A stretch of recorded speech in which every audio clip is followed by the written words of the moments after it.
Hello, I'm Matt Norris. Welcome to part 2 of this series. In the first video, I introduced the terms dynamic articulation, evocation field, and resolution play.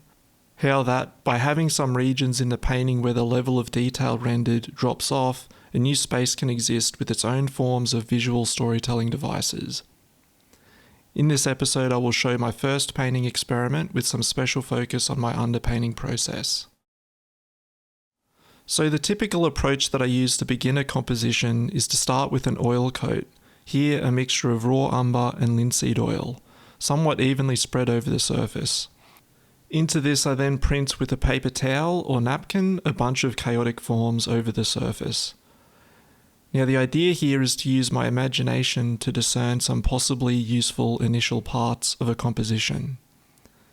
Often I then strengthen these forms by lining them in loosely with a brush, and often by locking in these forms they can then provide quite helpful context for how the leftover chaotic forms can subsequently be made out. To make things simpler, I do have a set of discerning criteria, so I'm looking for figures at a particular scale and position on the canvas, and here, for this painting video, I decided to seek Lord of the Rings Tolkien type imagery. This is to demonstrate how the imagination responds when you actually give it direction in terms of genre. So here I got lucky, a fairly fully formed orc head right here. That sort of thing, something so fully formed and relevant, happens, but it's quite rare. Anyway, I also saw then beneath it a structure that could be made out as an elf. That would place the orc a bit close and in a weird position, so I thought about it kind of scrambling over a rock. Here on the other side I saw another structure that might lend itself to being made out also as an elf. And so the idea of a composition featuring a group of orcs coming over a rock wall and attacking some elves emerged. Now that's what I would go on to paint, but firstly I'll just point out a few other things which I can see in this photo. So there's a fairly solid golem right here, crawling down a rock. Perhaps that could have led to trying to see if there are any forms over here that might serve as the basis for Sam or Frodo depictions. I'm pretty sure I could make this structure into a Balrog, possibly with that left elf structure returning once again, but as Gandalf perhaps. I also saw another possible Balrog scene, this time quite more of a wider, somewhat aerial perspective. This one might have been interesting for trying to make these shapes here out as different members of the Fellowship. Sometimes you see lots, sometimes you see little, and here, well, sometimes you get lucky. So this idea with the orcs spilling out from behind these rocks, I did consider that it might not make sense that the elves wouldn't notice a horde of orcs rushing them.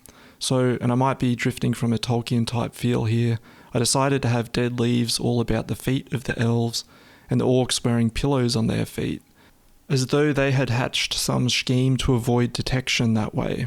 Perhaps one might even have a rake suggesting that the area they are coming from is additionally free from leaves. Now a kind of dynamic render here might be employed simply to help minimize the effort in having to paint something as tedious as a floor of leaves. A nice simple start and purpose for a dynamic render. And I decided just to do a simple initial coat over the whole painting and then have a second, more detailed coat just around the center. So the dynamic render itself would be quite rudimentary, with me simply doing that second coat incompletely. So I whipped this together. It's basically a fairly quick sketch, not much of a beautified seam between the more complete center and less complete fringe, but I did see something interesting. There is actually a little resolution play occurring here. Supposing these elves had become reliant on the sound of the leaves as an early detection system for the orcs, say, and that these orcs had sort of found a way to manipulate that system with the raking and the pillows, then that early detection system involving these leaves would then be corrupt, with the leaves being revealed as a kind of idol, and then the fading off of them in terms of their detail into this outer realm here can reveal their hidden side, that side that was manipulated and corrupted by the orcs. So an extremely small first step in terms of inculcating a dynamic render.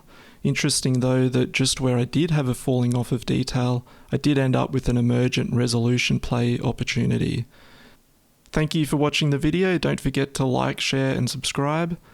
Join me next time where I make a second attempt at a painting with a dynamic render and resolution play.